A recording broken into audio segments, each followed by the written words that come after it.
Welcome back, Influence Decoders, to another deep dive. And today we're going to be looking at something a little bit different. Yeah. We're going to be looking at The Boys.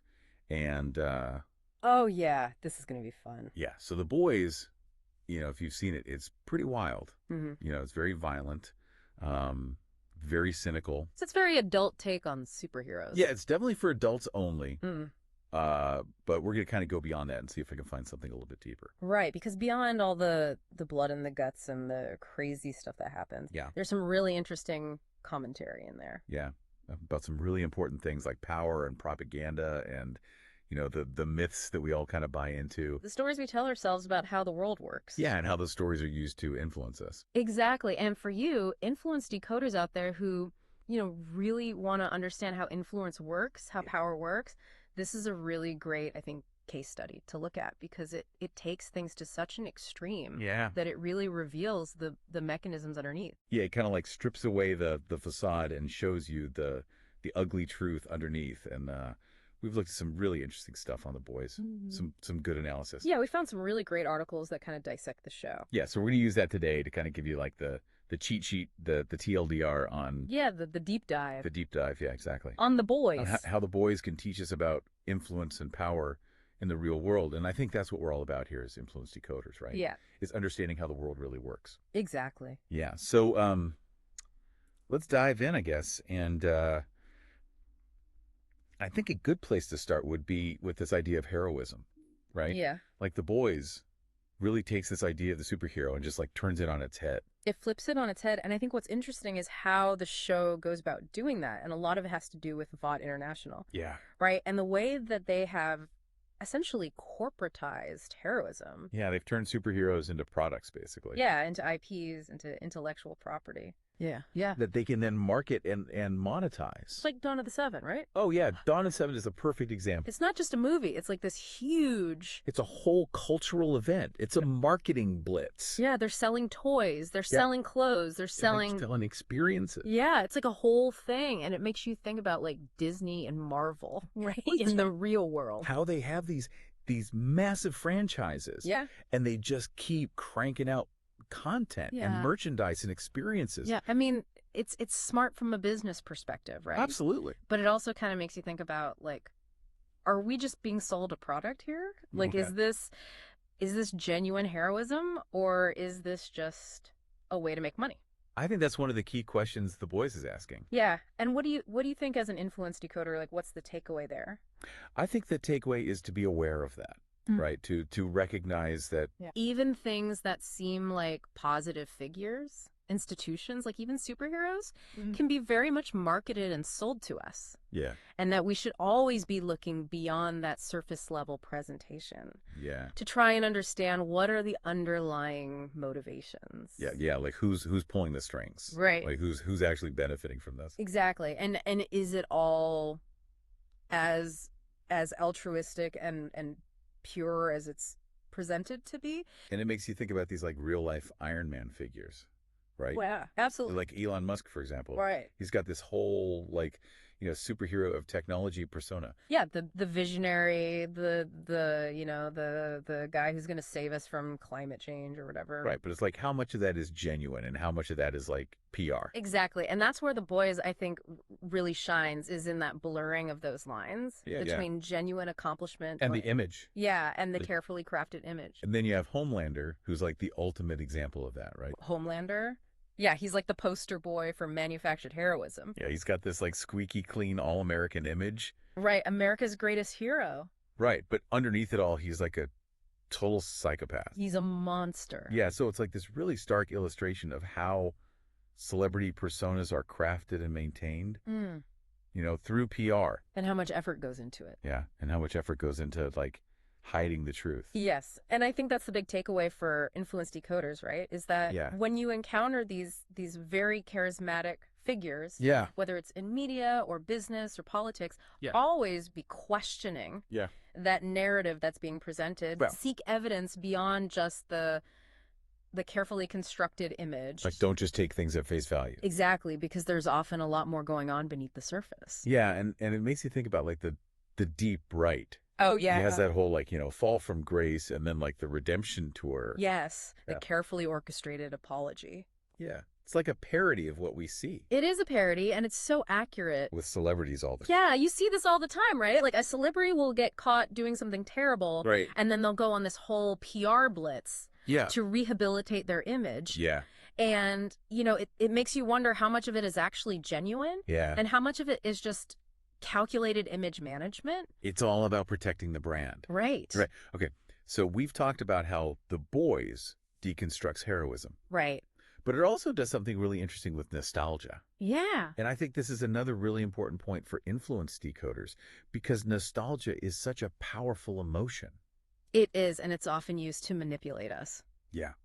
Like you were saying, The Boys plays with nostalgia in a really interesting way. Yeah. And they use it to actually critique the very systems that we're talking about, right?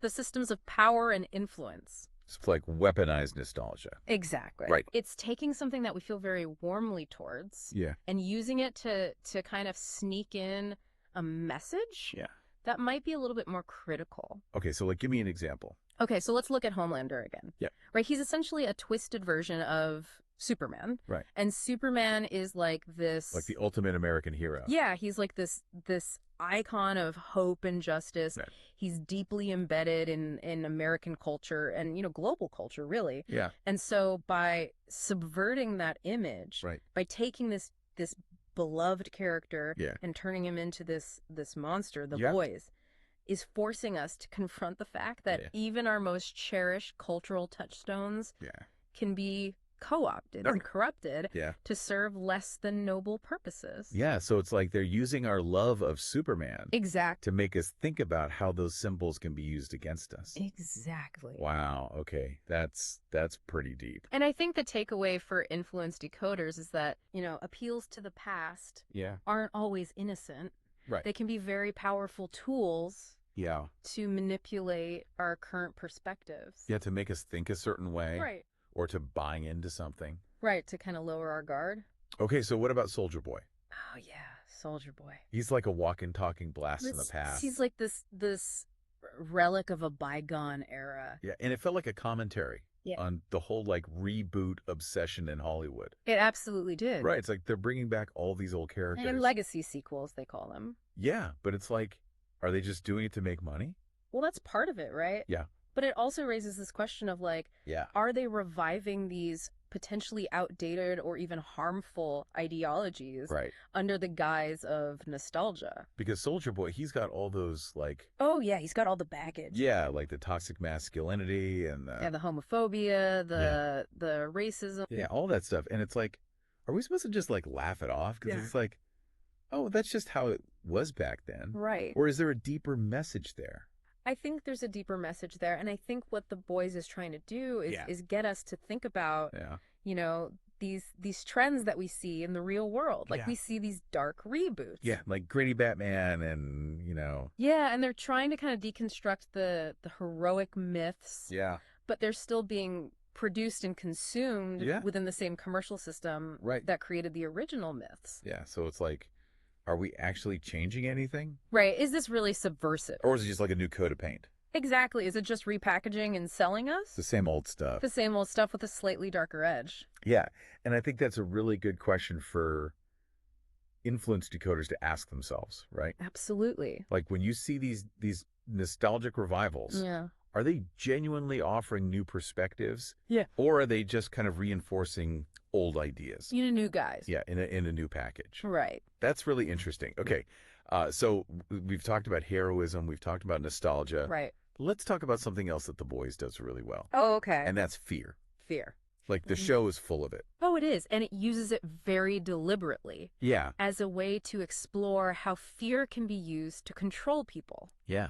And to justify all sorts of like authoritarianism. Authoritarianism, yeah. The expansion of power, yeah. The suppression of dissent. Yeah, and I think the Supes storyline is a really good example of that. It's a perfect example. Right, because it's like... On the surface, it seems like, oh, this is a legitimate threat. Yeah. We need to be afraid of these Supe terrorists. Right. But then as the story unfolds, you realize that Vought is actually involved. Right. They're creating the very threat. They're creating the threat. That they're then using to justify their existence. Exactly. They're profiting off of the fear. And that's what you call disaster capitalism, right? That is disaster capitalism. Okay, so can you explain that a little bit? Sure, yeah. Disaster capitalism is essentially the principle that crises, whether it's natural disasters, pandemics, or in the case of the boys, manufactured threats, can be exploited by corporations and powerful entities to make money, to gain more control and to profit. Right. So Vought creating these Supes terrorists to justify their existence and to get more funding is a fictional but extreme example of this principle at play. So it's like they're creating the problem and then selling us the solution. Exactly. And it's something that we see in the real world as well. Yeah. Give me some real world examples. Well, think about surveillance technologies, for example. Yeah. Often after major security incidents, there's a push to expand surveillance, keep us safe. Right. But it also benefits the companies. Right, who are selling those technologies. Yeah.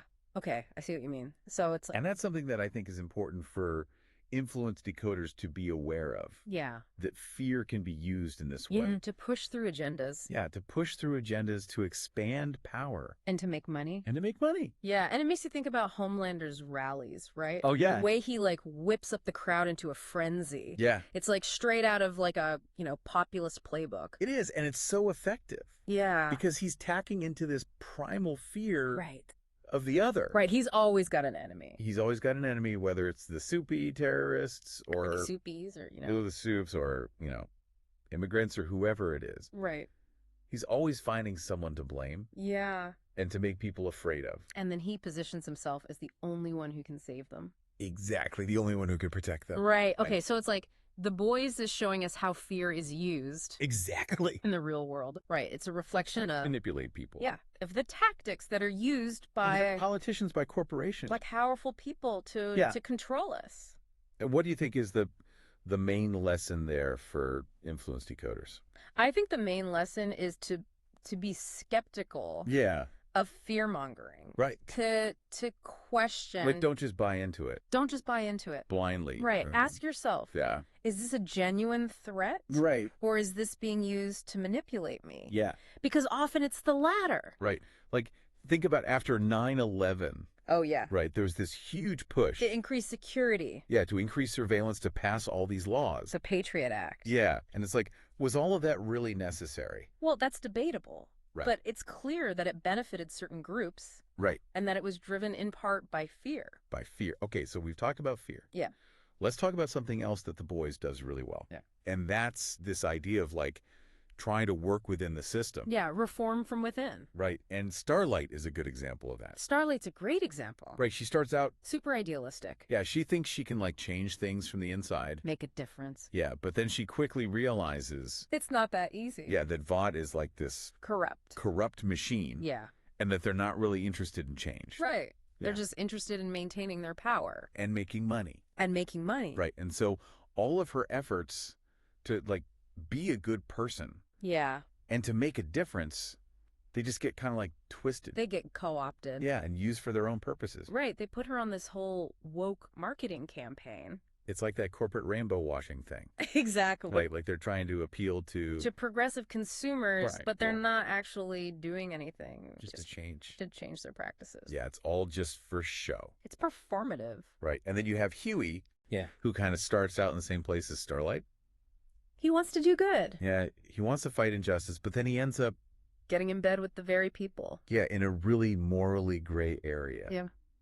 Through his association with Neumann. Victoria Neumann. Yeah, and it's how did that happen? Well, I think it shows how easy it is. Yeah. Even when you have good intentions. Yeah. To get entangled in the very system that you're trying to dismantle. Right, it's you start out wanting to change things. Yeah. But then you get sucked in. Yeah, the system kind of co-ops you. And then you become part of the problem. Exactly. And I think that's a really important point for influence decoders to consider, right? Absolutely. How do we make sure that we're not... that we're not becoming part of the problem. Yeah, that we're not being used. Right, that we're not being manipulated. Yeah, and that we're actually making a difference. And I think that's one of the things that Starlight's journey suggests. Yeah. Is that true change. might not be possible from within. From within the system. Right. Yeah. It might require external pressure. Yeah. It might require a willingness to actually challenge. To challenge the whole thing. The foundational power dynamics. Yeah. And so I think as influence decoders, we should be very wary of these purely symbolic gestures, like corporate rainbow washing. Yeah. We should be looking for evidence of real systemic change. Like, what are they actually doing? Right. Not just what are they saying. Not just what are they saying. Right. Like, are they changing their policies? Are they changing their hiring practices? Yeah. Are they treating their employees fairly? Are they giving back to the community? Yeah. Like, those are the things that matter. Those are the things that matter. Not just like putting a rainbow flag on your logo. Exactly. And you see that all the time, right? Yeah. Like corporations will jump on these bandwagons. Yeah, like Me Too or Black Lives Matter. Yeah, and they'll put out these statements. Yeah. And they'll donate some money. Yeah. But if you look at their actual practices. Yeah. And they haven't changed anything. It's all just PR. It's all PR. Yeah, and I think that's something that The Boys is really trying to expose. It is, yeah. It's showing us the hypocrisy. The hypocrisy. Yeah, okay. So we've talked about reform. We've talked about hypocrisy. Right. Let's talk about something else that The Boys does really well. Okay. And that's the messy ethics of resistance. Yeah, the show doesn't shy away from that. No, it does not like Butcher and the boys. Yeah. They are not your typical heroes. They are definitely anti-heroes. Yeah, they're willing to do some pretty bad things. They do some very questionable things. Yeah, in the name of fighting evil. In the name of taking down Vought. Right, and so it makes you question, like... Yeah, it forces you to ask the question. Do the ends justify the means? Do the ends justify the means? Like, is it okay to do bad things if it means stopping worse things from happening? Right, because if you're fighting evil and you become evil in the process, have you really won? Have you really won? That's a tough question. It's a very tough question, and it's one that The Boys grapples with. Yeah, and I think Butcher is like the ultimate example of that, right? Oh, yeah, he's so driven by revenge. Yeah, he's consumed by it. Yeah, he's blinded by his hatred for Homelander. Right, and so he's willing to cross any line to get to him. To take him down. And it's like, is that really justice? Right, because his methods are often just as brutal and ruthless. As Homelander's. Yeah. So it's like, it makes you wonder, like who's the real monster here? Yeah, is he any better than the people he's fighting? Right, and I think that's a really powerful question for influence decoders to consider. Yeah. Because sometimes the fight against a powerful force can lead to morally compromising decisions. Yeah. And you have to ask yourself, how far am I willing to go to achieve my goals? Right. What am I willing to sacrifice? All right. And what are the potential consequences of my actions? Yeah. Yeah, that's a heavy one. It is. And it's something that I think The Boys does a really good job of exploring. It really forces you to confront those questions. Yeah, and it doesn't give you easy answers. No, it doesn't. Which is, I think, what makes it so compelling. Exactly. Okay. So we've talked about the ethics of resistance. Yeah. But let's talk about something else that I think is really important. Okay. And that's how the show itself might be influencing us. Right, because as influence decoders, we have to be aware of our own biases. Yeah, and the ways that we can be influenced. Even by the things that we're watching. Even by the media that we consume. Exactly. And The Boys is such a violent show. Like, it's really graphic. Extremely graphic. Yeah, and makes you wonder, like, is that desensitizing us to violence? I think that's a valid question. Yeah, because we see so much of it. Yeah, we're bombarded with images of violence. Yeah, in movies and TV shows and video games. In the news. And in the news. Yeah. It's everywhere. And so it's like... it becomes normalized. Yeah, and it makes you wonder, like... that we become numb to it. Yeah, have we lost our sense of empathy? Or have we just become so accustomed to it that it doesn't really faze us anymore? And that's kind of scary, right? It is scary. Because if we're not affected by violence... then it's easier to ignore it. To tolerate it. To tolerate it, yeah. To accept it. And I think that's something that The Boys is trying to make us think about. I think it's a deliberate choice. Yeah. On the part of the creators. To use that level of violence. To shock us. To shock us, yeah. To make us uncomfortable. To make us confront it. To confront our own desensitization. Yeah. And I think that's an important conversation to have. Yeah, as influence decoders. As influence decoders, yeah. Because we need to be aware of how the media we consume is shaping our perceptions. Absolutely. And normalizing certain behaviors And I think another interesting thing about The Boys is the way that it portrays the fans. Yeah, the fans of the Supes. Yeah, the Soup fandom. And it's not very flattering. It's not. It's actually quite disturbing. Yeah, like they're shown as being delusional, fanatical, like, willing to overlook any wrongdoing on the part of their idols. Right, even when their idols are clearly doing terrible things. Yeah, like Homelander. Homelander's a perfect example. He's a psychopath. He is a psychopath. But he still has these, like, die-hard fans. Who will defend him. Who will make excuses for him. No matter what he does. It's really creepy. Oh, it's creepy. And it's like a commentary on, I think it is. Fandom culture in general. Yeah. And how it can be very toxic. Yeah, like people get so invested. Oh, yeah, in these fictional characters and in the celebrities who portray them. That they lose all sense of perspective. They lose all sense of objectivity. Yeah. And they're willing to overlook anything. Any kind of bad behavior. And it's like, what does that say about us as a society? I think it says something about the power of parasocial relationships. Parasocial relationships. Yeah, so these are relationships that we form with people. With the celebrities. With celebrities, with fictional characters. Media. Through media. And they're not real relationships, obviously. Right, they're one-sided. But we feel like they're real. We feel a connection to these people. Yeah. And so when they do something wrong... It's like a betrayal. Yeah, it hurts us. And we don't want to believe it. Right? And so we make excuses for them. We rationalize their behavior. And that's how I think The Boys is trying to... So hold a mirror up to us? Yeah, to show us how we can be manipulated. By our own emotions. By our own fandom. By our own desire to believe. In these idealized figures. Right. And I think that's a really important lesson for influence decoders. Absolutely. Because we need to be aware of our own biases. Yeah. And our own emotional attachments. When we're evaluating the influence of public figures, of media. Yeah, of anything, really. Of anything, yeah. Right. Okay. So we've talked about how The Boys is influencing us. Right.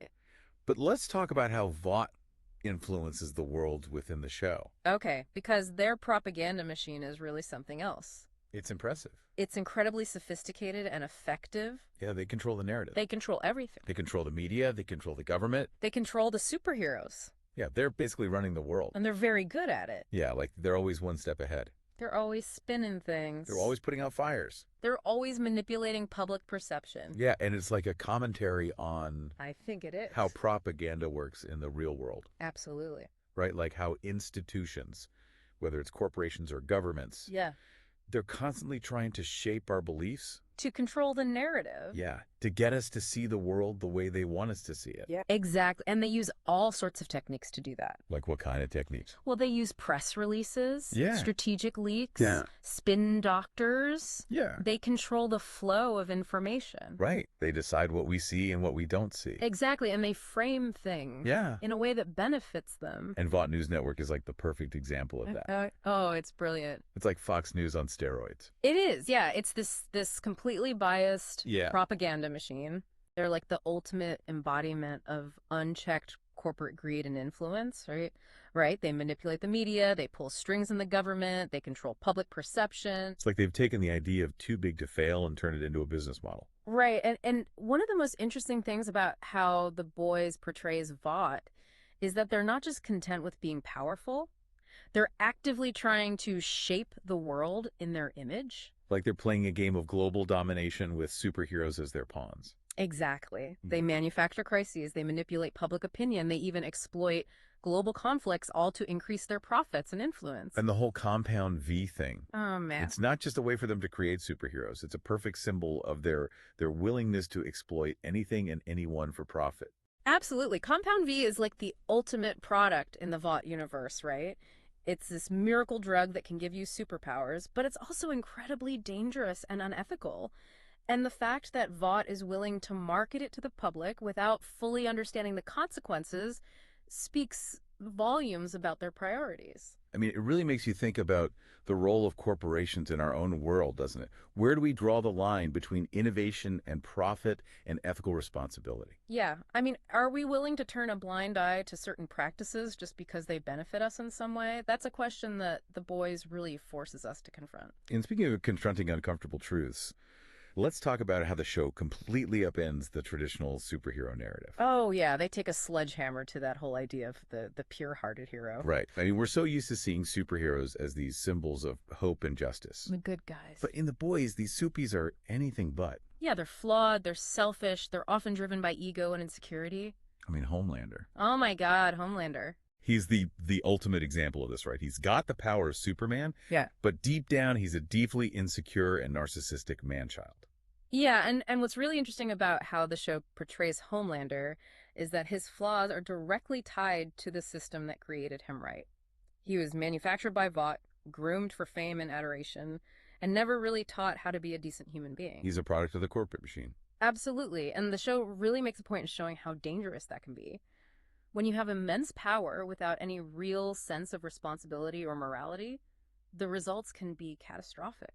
It makes you wonder if maybe the whole idea of the superhero is inherently flawed. Yeah. I mean, even with the best intentions, absolute power corrupts absolutely right. Yeah, that's a theme that runs throughout The Boys. And it's not just about the Supies themselves, it's about the system that enables them, the media, the fans, the corporations that profit from their exploits. Which brings us to another really interesting aspect of the show that we touched on last time.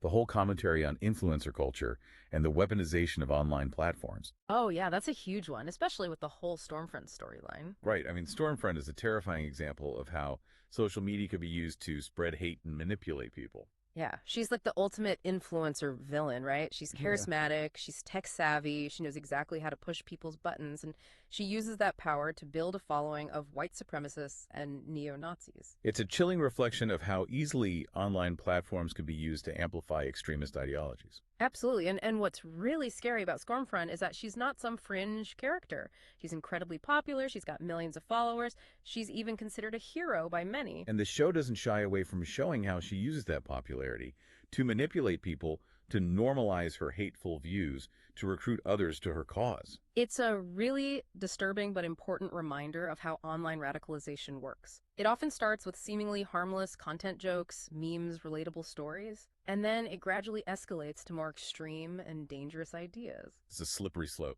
It really is. And The Boys does a brilliant job of showing how social media can accelerate that process, how algorithms can create echo chambers, how influencers can exploit parasocial relationships to manipulate their followers. And it's not just about overt extremism either. Right. The show also explores the more subtle ways that influencer culture can warp our perceptions and values. Yeah.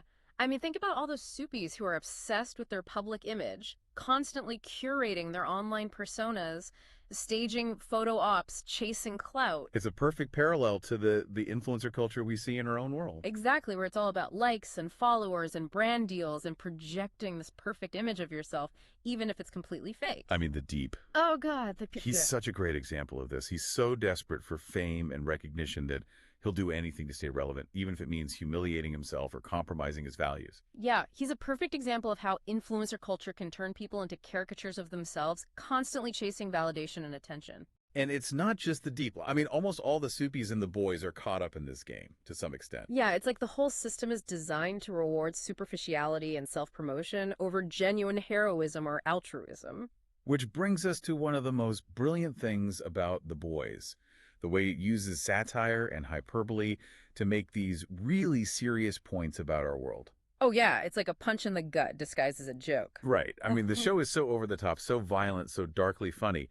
But beneath all that absurdity, there's this really sharp critique of power and celebrity and media manipulation. It's like they're holding up a funhouse mirror to society, showing us all our flaws and hypocrisies in a way that's both hilarious and horrifying. And the characters are such exaggerated versions of real-world archetypes. Yeah, you've got Homelander, this ultimate symbol of toxic masculinity and unchecked power. You've got Madeline Stillwell, this corporate ice queen who's willing to do anything to protect Vaught's interests. You've got A-Train, this washed-up celebrity athlete who's desperate to cling to his fading fame. And even the so-called good guys like Butcher and the rest of the boys, they're so morally compromised, so willing to cross lines that it makes you question whether they're really any better than the Supies they're fighting. Yeah, the show really blurs the lines between good and evil. It's not a simple black and white morality tale. And that's what makes it so compelling. It forces us to confront the complexities of these issues, to question our own assumptions about power and heroism and the role of media in shaping our perceptions. Absolutely. And it does all that while being incredibly entertaining. Right. I mean, it's a show that you can watch on multiple levels. You can enjoy it for the action and the humor, but you can also dig deeper and find all these really thought-provoking themes. It's a show that stays with you long after you finish watching it. So as we wrap up this deep dive into The Boys, I think the biggest takeaway for me is that it's a show that's both entertaining and incredibly relevant to our current world. Absolutely. It's a show that forces us to confront uncomfortable truths about ourselves and the systems we live in. And it leaves us with a lot of questions to ponder. Like, how do we navigate a world where power is increasingly concentrated in the hands of a few? How do we resist the influence of propaganda and misinformation? How do we hold those in power accountable? And maybe most importantly, how do we define heroism in an age where the lines between good and evil are so blurred? Yeah, those are questions that we all need to be grappling with. And The Boys provides a really thought-provoking framework for doing just that. So Influence Decoders, we hope this deep dive has given you some new insights into the show and maybe even into the world around you. And as always, we want to hear your thoughts. Yeah, what did you find most interesting about The Boys? What resonated with you? What other shows or movies or books would you like us to decode in future deep dives? Let us know in the comments. And be sure to share and follow Decoded Influence to stay up to date on all our future episodes. Until next time, keep decoding. We decode.